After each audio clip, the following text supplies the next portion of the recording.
I was able to actually ride the 18 a little bit in September. I raced a race up in Montreal, Canada, and a Supercross race on the 18, and then came back like a week later in Charlotte at JGR headquarters, and we rode the 19. So it was kind of like more or less back to back. And I mean, immediately all the riders, including myself, were pretty pumped on the 19. Chassis-wise, the way it handled, especially in Supercross, it was really good in the whoops. You know, so for me being a kind of a shorter stature guy, anything that makes me feel more comfortable in the whoops is a good thing. So I was pumped on that, and even horsepower-wise, like they've been able to get a lot more power out of this engine. So I'm pretty pumped with, and even the engine we had in Supercross, they were able to find a little bit more horsepower for us for outdoors. So I mean, definitely, I think all around the 19 bike is a really good motorcycle. Well, I've worked for quite a few riders, but you know, like Tim Ferry, Travis Pastrana, Brock Hepler, Nico Izzy, Austin Stroop, James Stewart, now Alex Martin. I raced Suzukis myself as a kid growing up, in the 70s. So I don't know, they were good bikes then for me, and I don't know, I just ended up here at Suzuki and I just stayed.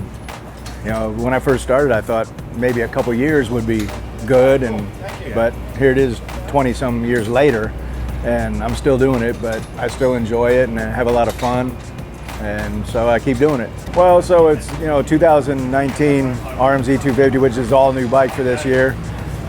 New chassis, even the motor's been updated some, and it's working real well. We have a mixture of Japanese factory parts and also parts that are made at JGR in Huntersville, North Carolina.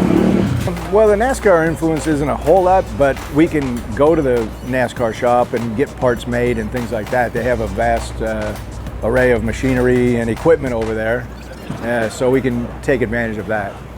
First thing we do is we just had the riders just ride it just bone stock first, just right out of the box, ride it, and then we change the handlebars, a few things like that, and then move along that way, and try some different linkage or different things like that. But yeah, the chassis is really good as it sits. So there wasn't a lot. We went through all the motions, but in the end, there was not a lot that we had to change with the chassis. You can't change the main frame, but I mean, as far as linkage ratios and different things, head angle and that sort of thing, it doesn't really require a lot of change. It's really that good. The suspension, we use the Showa kit suspension, and we have our own in-house suspension guy, Johnny, so he works with the riders, and we get it done that way. Suspension, there's always some fine tuning, maybe some clicker changes or ride height changes, but we have a pretty good base setting that we're working with right now, so we're kind of in a good spot at the moment. And the thing corner is amazing, And the nice thing is you don't have to set the bike up around cornering it, because they corner so well already that you can kind of, like I typically like the rear a little taller, but I can actually run it lower and it still corners really well, which is nice. Supercross to motocross is not a whole lot of difference, believe it or not. Motor setting is a little different, not a whole lot, but a little bit. Chassis-wise, it's real similar, different linkage ratio from Supercross to motocross. That's really all. And I mean, the biggest change really for us this year was the fact that we changed from Dunlop tires to Pirelli tires between Supercross and outdoor. So we ran Supercross on Dunlops, and then now we're on Pirellis for the outdoor. The riders get used to it pretty fast. My guy doesn't seem to bother him too much.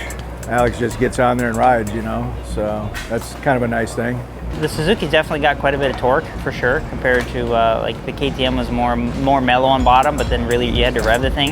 And this thing's got a little bit more bark off the bottom, and like initially going from 18 to 19, the 19 setting wasn't really like totally refined yet, so like it didn't seem like such a big jump.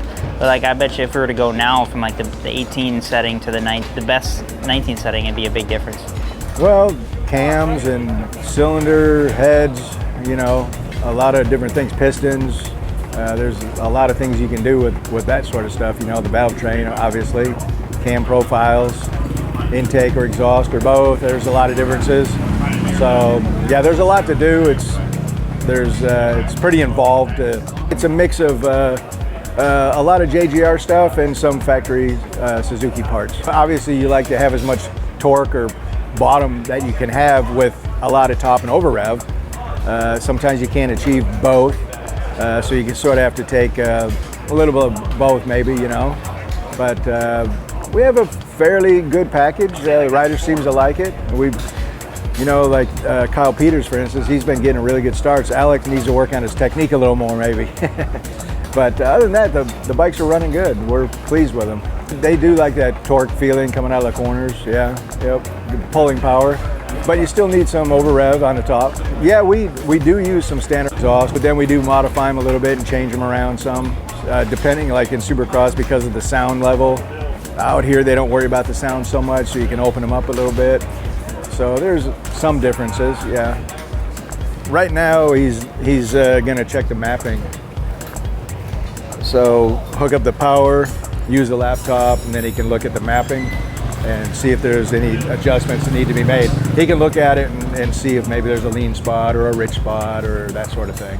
The air pressure, you know, if it's hot and humid, it's gonna affect it. If it's cool and clear, that obviously is a little bit better. Bike's running stronger then.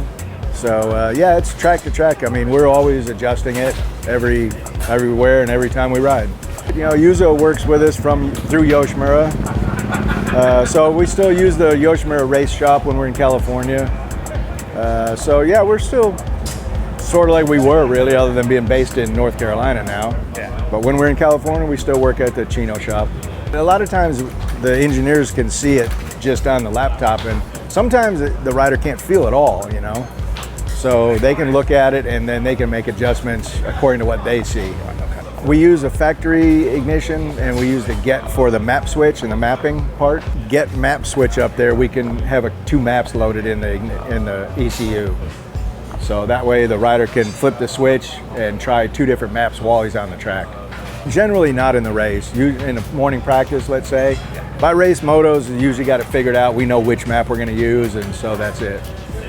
All the tie bolts, you know, all the chassis bolts are tie, all the engine bolts are tie. So everything really, other than the axles, we use steel. It's not on the weight limit, but yeah, I mean, obviously we want to make it as light as we can, you know. But also in the outdoors, you add more things to the bike, like a moose. You know, there's things that you put on the bike for protection or whatever, and ends up making the bike heavy again, or heavier. You know, like the rear moose or a bigger radiator or a cooling fan. Yeah, it's just a little fan that we've added on there for a little bit of cooling to help the bike stay at the proper temperature. The engine guys at JGR made it. Yeah, we'll probably run it everywhere, yeah, yep. The radiators are just standard RM-Z250 radiators. It still has factory wheels, and you know, we use Galfer brake lines, Galfer rotors, you know, Hinson clutch, Pro Taper bars and grips and sprockets, carbon fiber, you know, rotor guard and ski on the right side for when you get down in those deep ruts, you know, just so the dirt doesn't clog up on the axle lug. I like the look of the new bike, and I like the blue graphics, sort of. Kind of reminds me of the old vintage bikes, you know. But yeah, I just like the look of the new bike. I think it's a good looking bike. I mean, with these bikes, generally you get the most out of them that you can, and then that's it. You know, there really isn't no more. You know, you keep working and you do find a few things here and there, but you know, generally you just need all the power you can get out of the 250, and that's going to do it. But nowadays the engine department builds the motors, they do the R&D work and stuff. So yeah, as far as race mechanic job goes now, you tear the chassis, you tear the bike apart after the race, take everything. Well, we take quite a bit of it back to the shop with us each week, service it there, then come back and put it back together. But the motor department guys, they'll you know, send the motors back and forth. So we put a motor in and then build the bike up. Yep, that's how it's done nowadays. Even after last weekend, as rough as it was, I still was able to get second, so there's only 1 spot above that. So, and like it's a long season, and there's a lot of tracks ahead of us that I really like and have had a lot of good results on. So I think I have a lot of good things going for me at the moment. Just need to keep it on 2 wheels and let it eat.